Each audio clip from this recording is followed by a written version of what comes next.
चलिए आज हाजिर हुए हैं एक नए बयान के साथ। काफ़ी दिनों के बाद मुफ्ती सलमान अज़हरी साहब का बयान है, बयान को ज़रूर सुने। चलिए बयान शुरू करते हैं।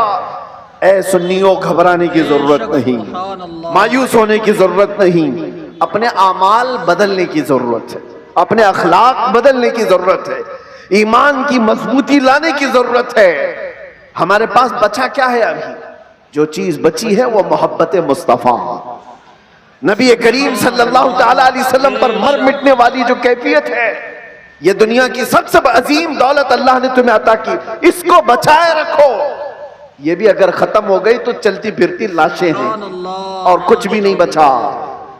हाँ, आपका एक सवाल है, आपका एक सवाल है। जैसे हमसे भी कहते थे लोग, बहुत बोलते थे, गिरफ्तार होकर के गए, जेलों के पीछे पड़े रहे, कोई पुरसाने हाल नहीं, धक्के खाते रहे, कैसी कैसी जगहों पर बैठते रहे। क्या ये इज्जत की बात है? मेरे अजीजों, ये गिरफ्तारियां यह हमारे आबा व अजदाद की सुन्नत है। हाँ, जेल कैद ये सारी चीजें नई बात नहीं है। तारीख उठा करके देख लो तो बड़े बड़े बुजुर्गान दीन इस मंजिल से गुजरते चले गए, और सब ये तो छोटी मंजिल है, इससे बड़ी मंजिल फांसी की आती है। वहां तक भी उलमाए रब्बानीन पहुंचे हैं, और कभी उन्होंने ये नहीं कहा हमारे इस रास्ते पर चलने की वजह से हमें सजा मिल रही है, बल्कि फांसी के फंदे को चूम करके भी वो कहते थे, हक तो ये है कि हक अदा ना हुआ, हक तो ये है कि हक अदा ना हुआ। हमारे असलाफ़े किराम में आपको पता है, इमाम अहमद बिन हम्बल को 300 कोड़े मारे गए थे हक बात के लिए। और आपको पता है हजरत इमाम मूसा काजिम, इमाम जाफर सादिक के बेटे हैं, अहले बैत के बड़े इमाम हैं। 7 साल तक एक खलीफा ने आपको ऐसी जेल में रखा कि आपने सूरज नहीं देखा था। 7 साल, फिर जहर दे करके कैद खाने में ही मार दिया गया। इमाम मोहम्मद बिन हसन अस्करी 20 साल तक जेल की जिंदगी गुजारी।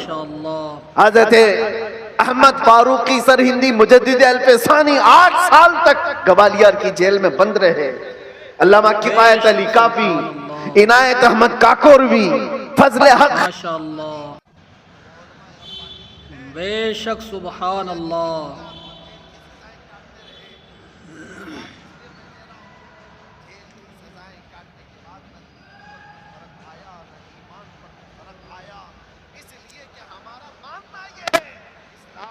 होता है हर करबला के बाद, इस्लाम जिंदा होता है हर करबला के बाद। कुर्बानियां अगर देने का वक्त आए तो कुर्बानियां दोगे या नहीं दोगे? हुजूर पाक सल्लल्लाहु तआला अलैहि वसल्लम के नाम पर आजमाइशें आएंगी तो उन आजमाइशों के लिए तैयार रहोगे कि नहीं रहोगे? बस मैं ये नहीं कहता कि कुछ करने के लिए, जाने के लिए, उठने के लिए, बस बात इतनी है कि संभाले रखो अपने ईमान को, और उलमाए रब्बानीन अपना काम करते रहे, हक बोलना ना छोड़ें। किसी जालिम के दबाव में आकर कभी भी वो अपनी जुबान को गूंगी ना करें, बल्कि वो हक बयान करते रहें। परेशानियां आएंगी, मसाइब आएंगे, ये तुम्हारे मरातिब को और बढ़ाते चले जाएंगे। किसी सेठ की चापलूसी में हक बयानी से आप दूर न भागें, इसलिए कि सेठ न तुम्हें रिस्क देता है, न तुम्हें हयात देता है। अल्लाह रब्बुल इज्जत रज़्ज़ाक़ हकीकी है, वही हयात व ममात का मालिक है। उलमाए रब्बानीन को भी ये चाहिए कि हालात जमाना को देखें जरूर, लेकिन हक बात से आप अपनी जुबान को न रोकें, इसको चलते रहने दें। अल्लाह की गैब से मदद होगी और कौम के अंदर ईमान जिंदा रहेगा, कौम के अंदर बेदारी बाकी रहेगी। और अगर ये चुप हो गए तो कौम का एक बड़ा हिस्सा बुज़दिल बन जाएगा, कौम का एक बड़ा हिस्सा बुज़दिली का शिकार हो जाएगा। चंद उलमाए रब्बानीन ही सही, इन्हें चाहिए कि वो अपनी कुर्बानियों के लिए तैयार रहें। हमने रोटियां बहुत खाई हैं हुजूर के नाम पर, जलसे बहुत कर लिए हैं। लोग उलमा को आज जो नवाजते हैं, चाहे वो एक नजराने का छोटा सा लिफाफा ही क्यों ना हो, ये ना समझें कि आपकी टोपी दाढ़ी की वजह से, बल्कि मुस्तफा करीम की निस्बत की वजह से सारी कौम आपको नाइबे रसूल समझती है।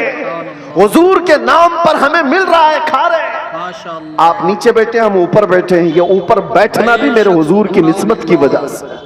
ये मिंबर उलमा को जो दिया जाता है इसलिए कि नबी पाक के नायब है, और जब हुजूर पाक की बात आए तो आए काए ना किया करें।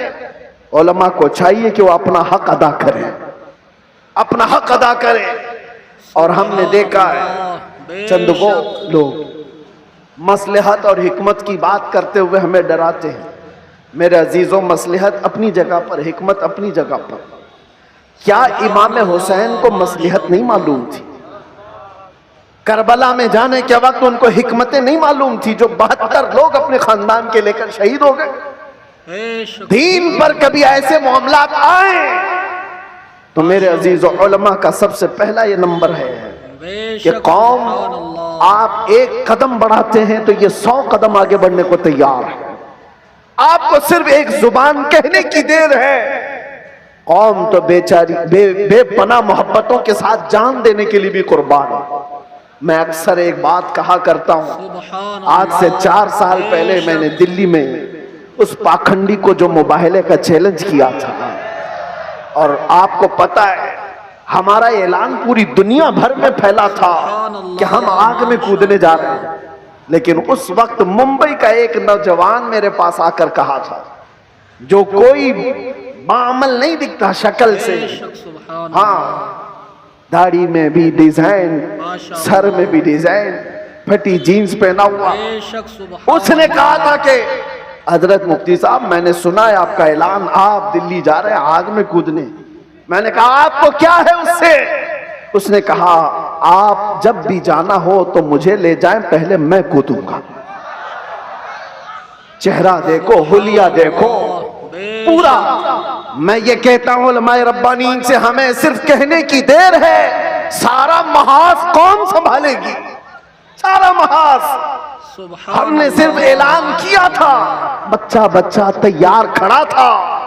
ये जज्बा है मोहब्बत मुस्तफा की बुनियाद पर। उस दिन मेरे आंखों में आंसू आ गए थे उस नौजवान को देखकर। उसने कहा था मैं मस्जिद में ज्यादा आता नहीं, आपके करीब आया नहीं ज्यादा, लेकिन इतनी बात है कि हुजूर से मोहब्बत जरूर करता हूं, और जब उनकी बात आई है तो जान भी दे सकता हूं। मैं आपको बताऊं, उसी नौजवान को देखकर आंखों में आंसू आए।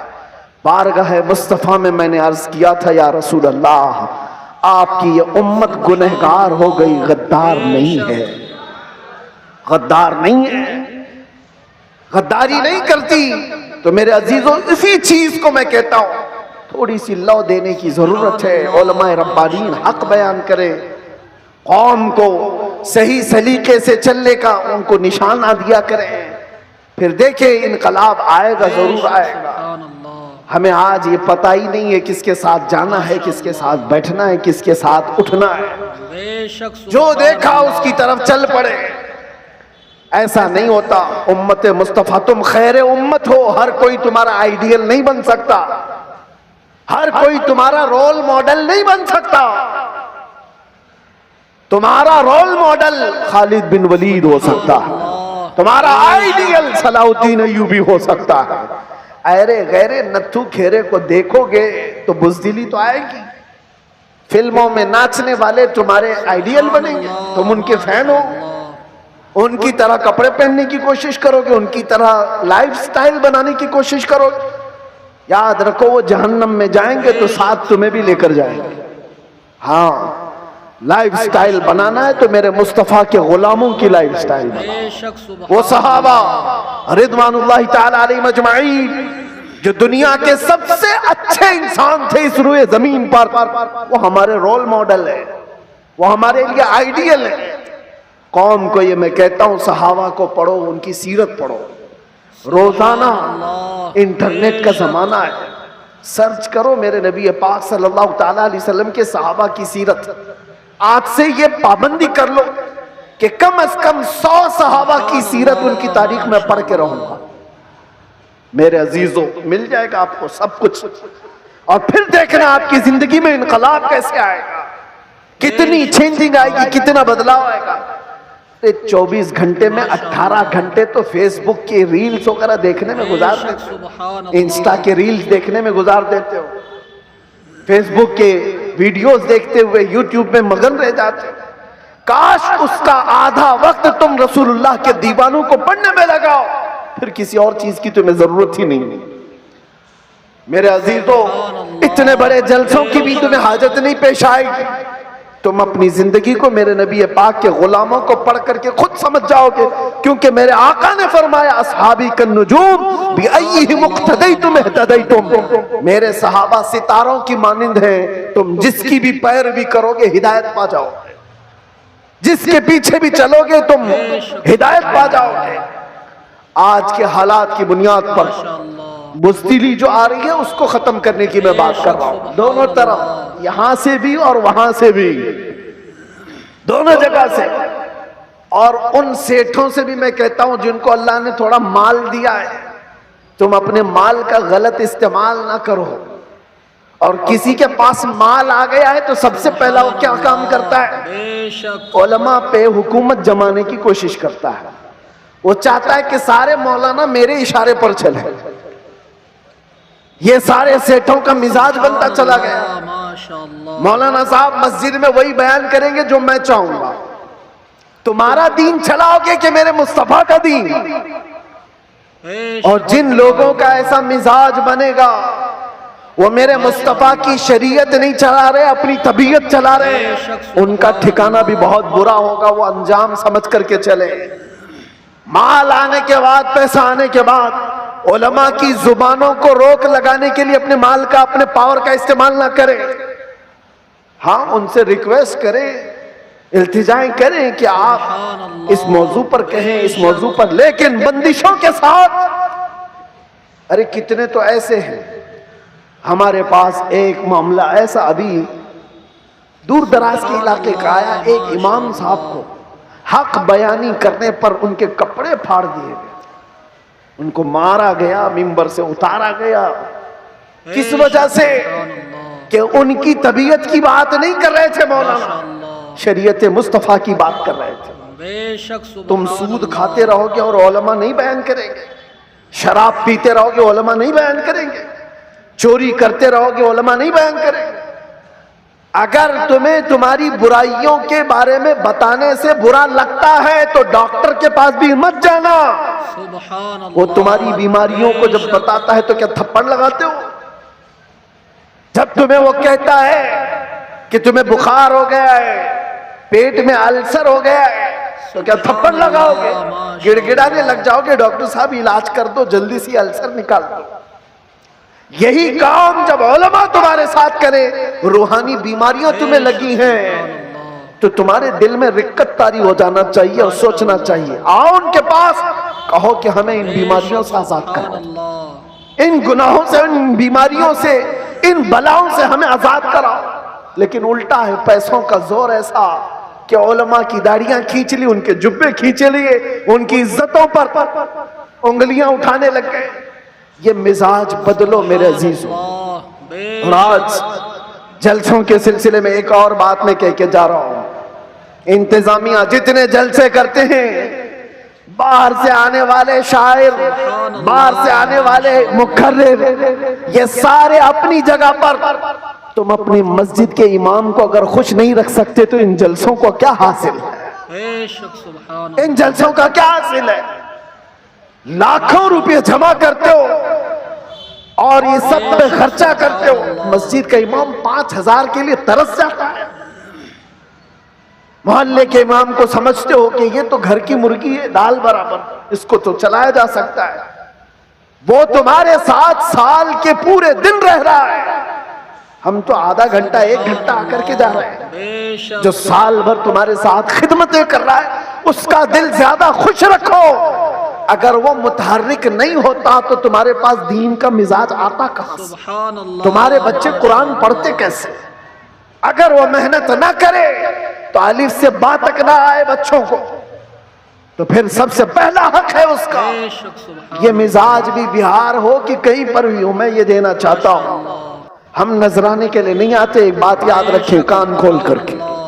बहुत सारे लोगों ने बना रखा होगा, मैं आज ऐलानन ये कहता हूं, हमारे नाम पर कोई दलाली ना करे, हमारा कोई एजेंट नहीं है जलसों के लिए। हम तारीख के लिए बहुत सारे लोग फोन करते हैं, और कितनी हमारे पास ऐसी खबरें आई कि फला ने तारीख दिलाने के नाम पर 50,000 ले लिए, 1 लाख ले लिए। कौम से मैं कहता हूं किसी को 1 रुपया भी देने की जरूरत नहीं। अल्लाह रब्बुल इज्जत ने हमें जितना अता किया वो बहुत है, बहुत है। मैंने जलसों को कभी भी जरिए माश नहीं बनाया है। अल्लाह शाहिद है, अल्लाह शाहिद है। किसी भी जगह हमने कभी कोई डिमांड नहीं किया। हाँ, खुशियों के साथ, मोहब्बतों के साथ लोगों ने जो दिया रख लिया, अलग बात है। कभी किसी से तकाजा किया हो तो मेरे सामने खड़ा होकर के बता दे। कभी नहीं।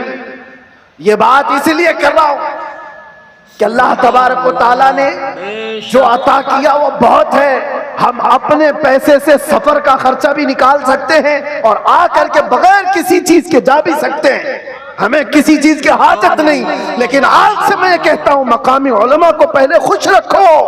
अगर वो खुश रहे तो दीन का मिजाज बना रहेगा। और अगर उनको इस हालत में रखे हो कि उनको देखो तो लगे कि यतीम है, बेसहारा है, लावारिस है, किसने इनकी हालत बना रखी है? ये जेबों पर लोगों की नजर क्यों डालने लग गए? तुमने खुश नहीं रखा। तनख्वाहों में कटौती ऐसी करते चले गए कि उनको एक एक पाई के लिए तरसाते रह गए। मैं जानता हूं कई इमाम ऐसे हैं जो मस्जिद के दिए हुए छोटे से घर में अपनी पूरी जिंदगी गुजार कर चले गए। मदरसे में मुख्तसर सी तनख्वाह पर 40 साल पढ़ाते रह गए। ये सारे खिदमात उनकी अपनी जगह पर। हाँ, कुछ लोग अगर बिगड़े हुए हों तो उलमा सू हो सकते हैं, मैं उनकी वकालत नहीं कर रहा हूं। कौम का मिजाज बदलने की बात कर रहा हूं। कौम का मिजाज, हमें बुलाने की कोई आदत नहीं। हम अपनी जगह पर बैठे, जहां से तकरीर करेंगे फैल जाएगी, आ जाएगी आप तक। मुंबई में खड़े होकर के जुमा में खिताब करते हैं तो पूरी दुनिया में फैलती है, आ जाती है।